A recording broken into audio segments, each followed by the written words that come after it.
you ever come back to school in September and you had to do some kind of project for your class, what I learned on my summer vacation? That's what I feel like this is a little bit. So I did something yesterday I haven't done probably in at least 5 years. I went golfing. Calvin and I went golfing, and so we step up to the first tee, which is like in front of everybody. Like that, there's no other way to do it, I'm sure, but there's this intimidation factor when you step up to the first tee. Like everyone in the clubhouse who's finished their thing or waiting for you, like everyone is there and they're watching you. And so Calvin says, "You go first." That's sure. So I step up and I'm thinking to myself, keep your head down. Keep your head down, because I know I have a tendency to want to whack it and look, because it's going to go so far, I got to look where it goes, right?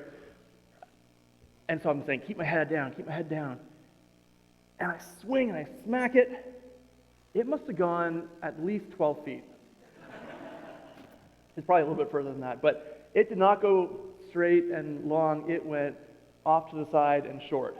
And I'm like, oh no. And Calvin, he's like, I've been golfing 3 times. So I'm like, well, at least he's not going to be any better. He gets up, boom, and way down the middle of the fairway. And I'm like waiting for him to say, hey, maybe we should put some money on this.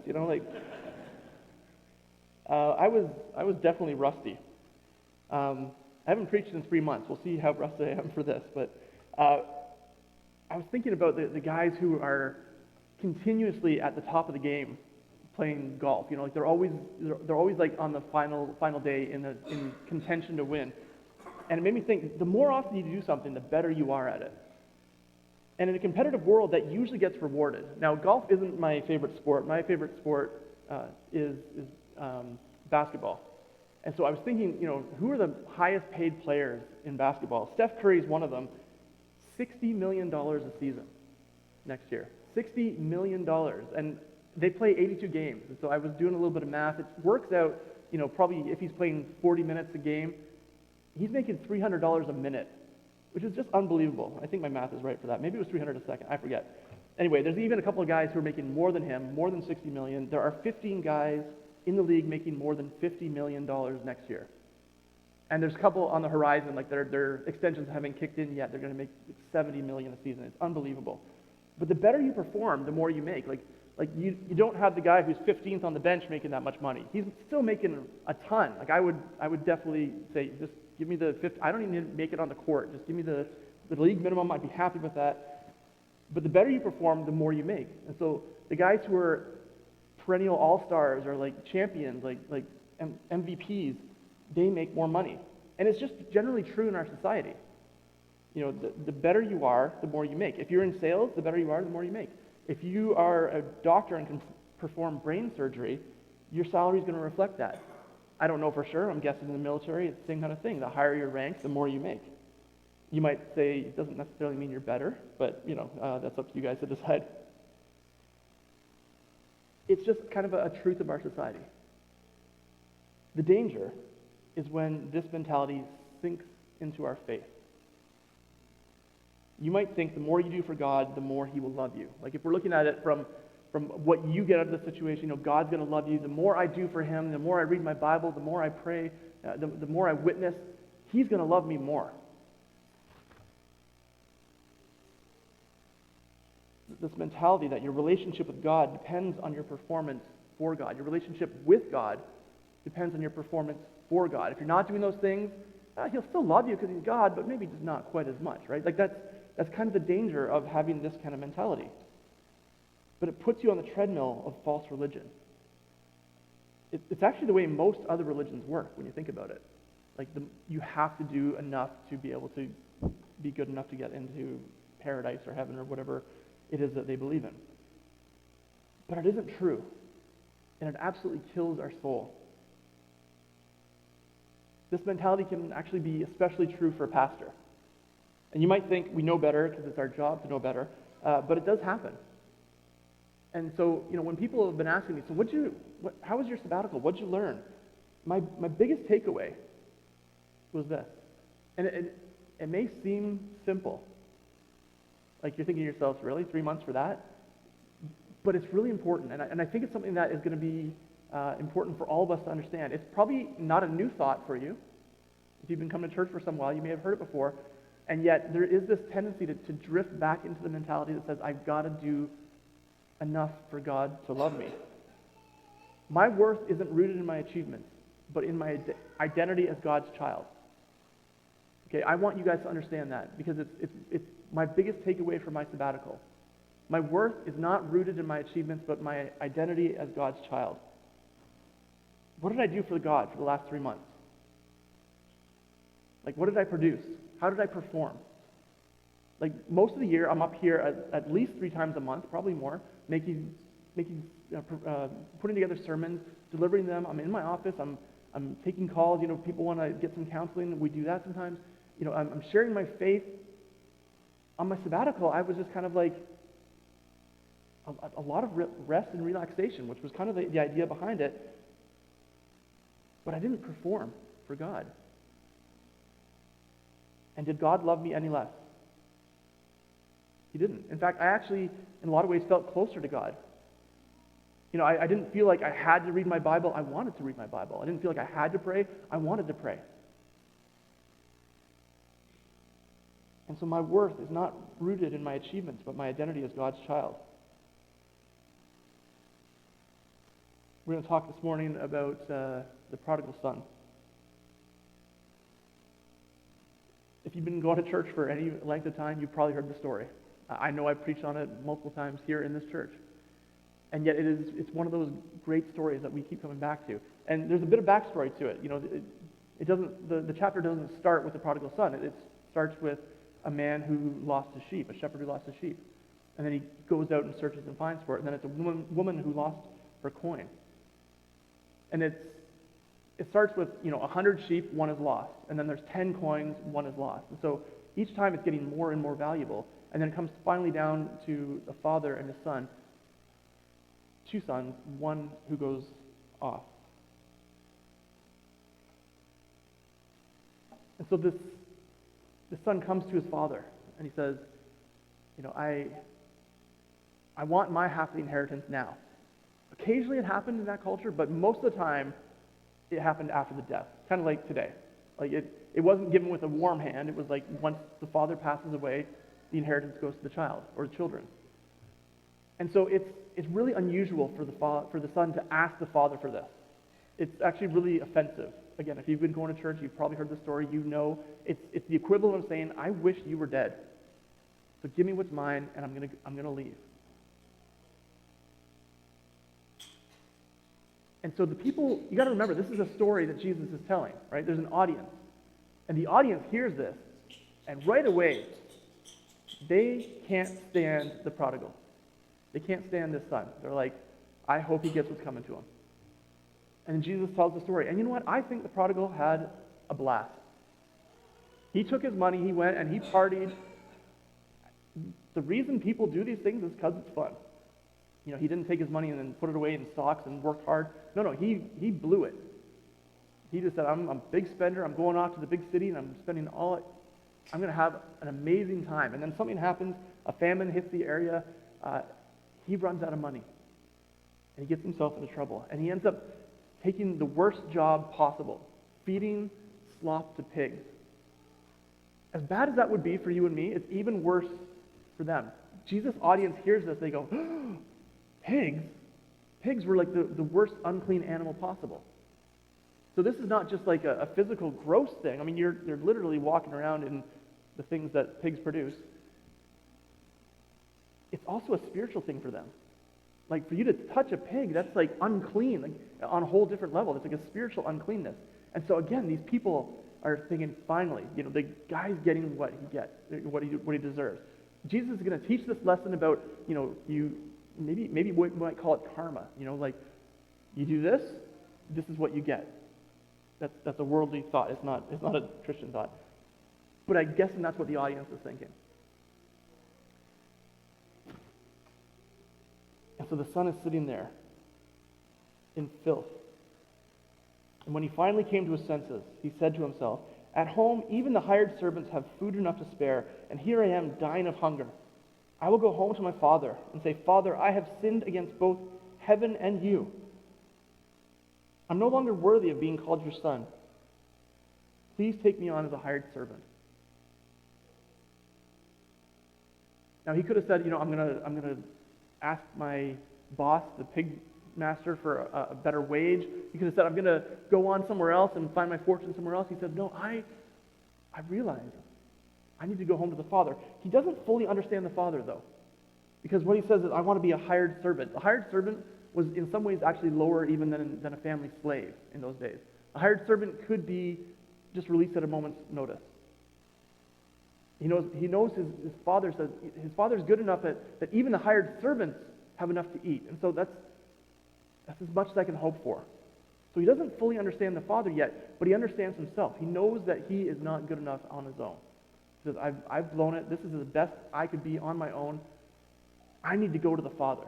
And there's a humility in that. And that's the right attitude. He doesn't say, I'm going to go home to my village, home to my friends. I need to go home to my Father. And again, remember the audience, right? They're thinking, can't wait till he finds the Father, and the Father just kicks him to the curb. This is what you deserve. And so he returned home to his father. And while he was still a long way off, his father saw him coming. What does that mean? It means his father was looking for him. The heart of the father had not changed, even though the son had decided to tell him, I wish you were dead. He ran off and did his thing, and the father kept looking for him, searching for him, hoping someday that son was going to come back. And while he was still a long way off, his father saw him coming.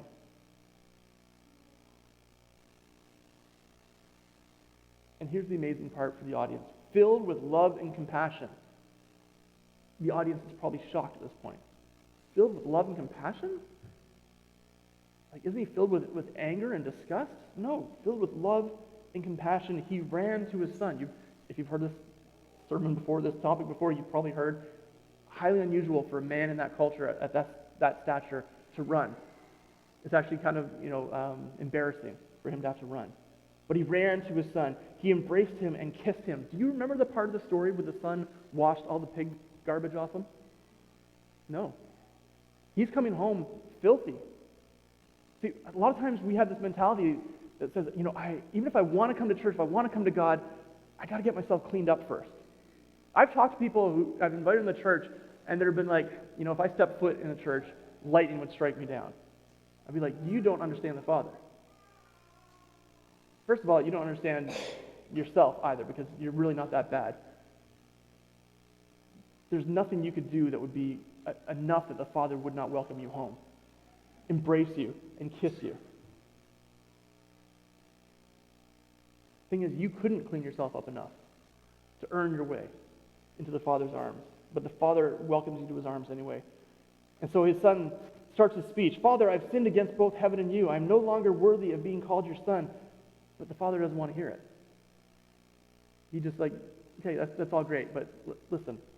His father said to the servants, quick, bring the finest robe in the house, put it on him. Get a ring for his finger and sandals for his feet, and kill the calf we've been fattening. We must celebrate with a feast. For the son of mine was dead, and now has returned to life. He was lost, but now he's found. And so the party began. None of those things is necessary for the son. Even if he's in the household, even if he's welcomed back as a son, he doesn't have to wear a robe, he doesn't have to wear a ring, he doesn't have to have a fat calf, doesn't have to have sandals for his feet. The father wants to honor the son and bring him back into his family and help him know that he is loved. And while the audience is expecting him to say, this is what you deserve, he doesn't throw shade, he throws a party. Because his son is found. And isn't that a great story? Don't we love it? I mean, there's a reason we come back to it again and again. It feels good. It is the gospel. It is the message. It's the gospel story. Jesus is the one who makes it possible for us to come back to the Father. He died for our sins so that we can come back to the Father. The loving Father welcomes us with open arms. That is what we believe. It's the message the whole world needs to hear. And if you're like me, you've heard it. Maybe you've embraced it. But honestly, I think that for a lot of us, the issue is shifted. It's not that we don't have some understanding of who the Father is and that he's going to love us. There's something else going on. There's a few chapters later, Jesus tells another story. Luke chapter 18. The parable of the Pharisee and the tax collector. Jesus told this story to some who had great confidence in their own righteousness and scorned everyone else. So, there's a different audience now. Okay? This audience is the group of Pharisees. These are the people, these are like the highest of the high when it comes to spirituality. These are like the people who know the law. They do everything they can to obey the law. For them, it is more important than anything else to make sure they're doing what they think is right because of God. God gave us this law. We want to do what we're told. And so he's telling this story to them. 2 men went into the temple to pray. One was a Pharisee, the other was a despised tax collector. So if on one end you've got the Pharisees, highest of the high in society, spiritually speaking. On the other end, you've got the Pharisees, you've got the tax collectors, lowest of the low. These people are traitors to their own people. They're seen as thieves. Sometimes in the Bible it talks about sinners and tax collectors. It's like they're a level below that. That's the culture that they live in, okay? People, even if they didn't like them, they still put the Pharisees on a pedestal. Like, okay, Pharisees, spiritually great. Tax collectors, spiritually the worst. Like, if you were in between, you might be like, I'm not as good as them, but at least I'm not that guy. Tax collectors are the worst. And so you hear the story, and you kind of already put them into categories. So it's like when you watch a movie, and you see, the guy who's obviously the good guy, and you see somebody who's obviously the bad guy. You know how it's going to end. And the people are hearing the story, and they probably have that mentality. 2 people go in to pray. One's a Pharisee, one's a despised tax collector. Like, we can see where this is going. And the Pharisee stood by himself and prayed this prayer. And honestly, it's full of praise. He says, I thank you, God, that I'm not like other people. Cheaters, sinners, adulterers. I'm certainly not like that tax collector. I fast twice a week, and I give you 1/10 of my income. Like here's a guy who you would look at and say, man, he's a leader. I want to be like that guy. Look at everything he does. He's obeying the law and doing even more than most people would. And his prayer is full of praise, but the problem is his praise isn't to the Father. His praise is about himself. Look at all the stuff that I do for you, God. Aren't you lucky that I'm on your team? But the tax collector stood at a distance and dared not even lift his eyes to heaven as he prayed. Instead, he beat his chest in sorrow, saying, Oh God, be merciful to me, for I am a sinner. It's like he's hitting his heart because he knows that's where the problem is. I wish I could put this part of me to death because I know I'm a sinner. Be merciful to me, for I am a sinner. And he's not wrong. He's not wrong. Most likely this tax collector has been stealing. I mean, it's the only reason you would be a tax collector. Psalm 51:17 says, the sacrifice you desire is a broken spirit. You will not reject a broken and repentant heart, O God. So on the one hand, you've got the spiritually high guy who's on a pedestal, and he says, look at how awesome I am. Not a repentant heart, not a broken heart. Coming to God thinking, you're lucky I'm on your team. On the other hand, you've got the tax collector who is probably a terrible person, but his heart is in the right place. It's broken, repentant. Just like the prodigal son saying, I know I'm not good enough on my own. I need to come back to the Father. So Jesus says, I tell you this. I tell you, this sinner, the tax collector, not the Pharisee, return home justified before God. For those who exalt themselves will be humbled, and those who humble themselves will be exalted. Jesus talked another time, he said, I came to make the sick well. Those who know that they are sick. The Pharisee didn't realize how sick he was. The tax collector did. He humbled himself, and those who humble themselves will be exalted. And I think that most of us here today are probably in greater danger of being the Pharisee than the tax collector. I know I am. Because what do I do? I serve God for a living. It's my job, right? I'm in the Bible all the time. I'm reading, I'm studying, I'm doing all the things I'm supposed to be doing. I share my faith. I don't have a choice. When I meet someone and they say, what do you do? I'm a pastor.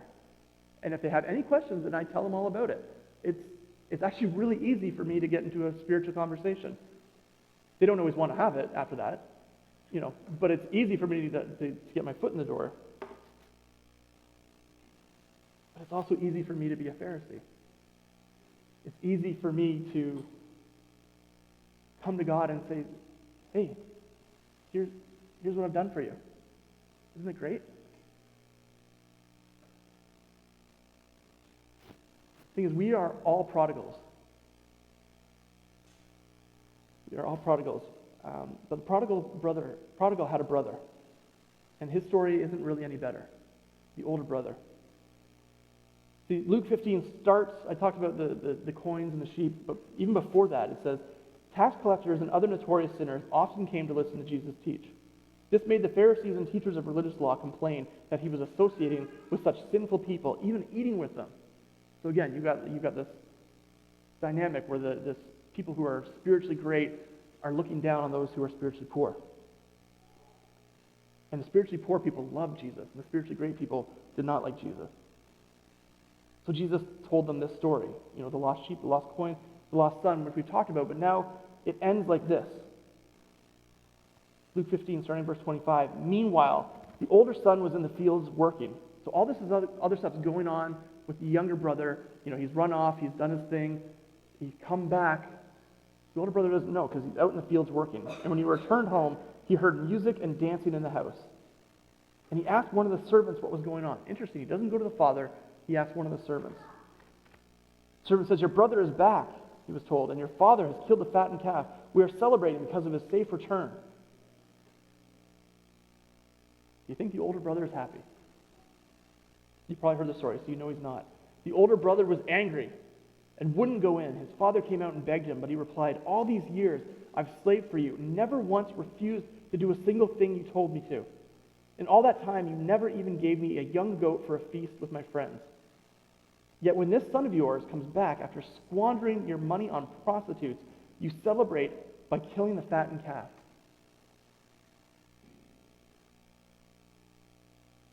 His relationship is just as broken with the father as the prodigal was. The prodigal, at least in his humility said, it's better for me to be a servant. I'm going to come back to the father. Make me a servant. What is the older brother doing? He's serving. He doesn't have a close relationship with his father. He's doing all the things that his younger brother thinks he's going to do when he gets back home. Work as a servant. I've slaved for you all these years. It's like the Pharisee. Look at all the awesome stuff I have done for you. The problem is, Isaiah 64 talks about all our righteousness being like filthy rags. The best I have to offer God is a filthy rag. So his father said to him, look, dear son, still loves the son. Dear son, you have always stayed by me, and everything I have is yours. We had to celebrate this happy day. For your brother was dead and has come back to life. He was lost, but now he is found. So in a lot of ways, the prodigal son is better in this moment than the older brother is, even though the older brother never ran off and did his own thing. The tax collector is better off than the Pharisee because he recognizes his own sin. He recognizes his need to be with the Father. And I work in a church, and you guys come to church every week, and I want you to know that you need to come to the Father. Regularly, daily, not a one-time thing, but all the time.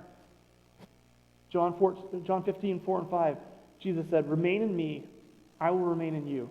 For a branch cannot produce fruit if it is severed from the vine. You cannot be fruitful unless you remain in me. He's talking about this close relationship, like literally connected. Don't even worry about trying to produce fruit if you're not connected with Jesus, because the best you can bring to the table is a filthy rag.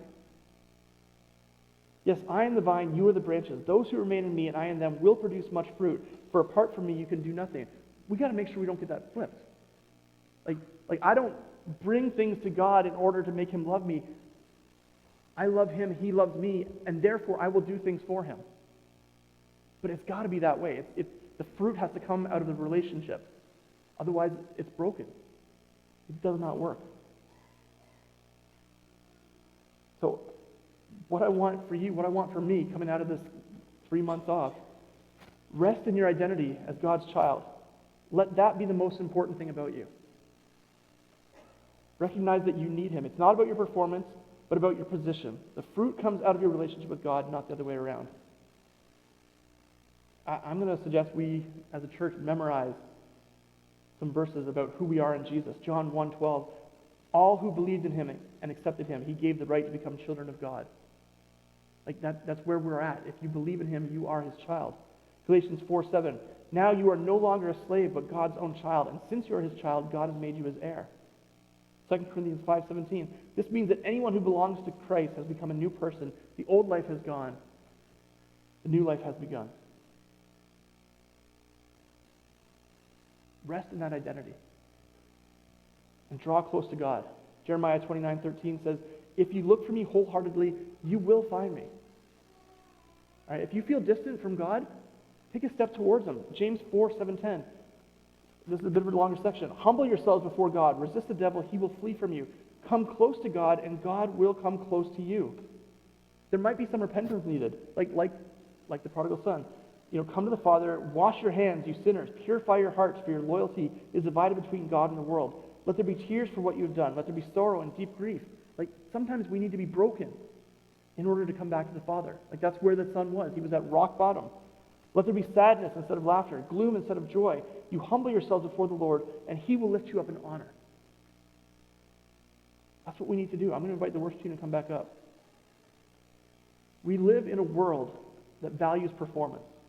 There's no getting around that. But it's dangerously easy to let that seep into how we interact with God. Our God is a God of love. He's our heavenly Father. There is nothing you can do to make him love you more. I'll say it again. There is nothing you can do to make God love you more. He already gave his son to die for you. He already loves you more than you can imagine. So lean into his ever-loving arms. Let that be the foundation of your relationship.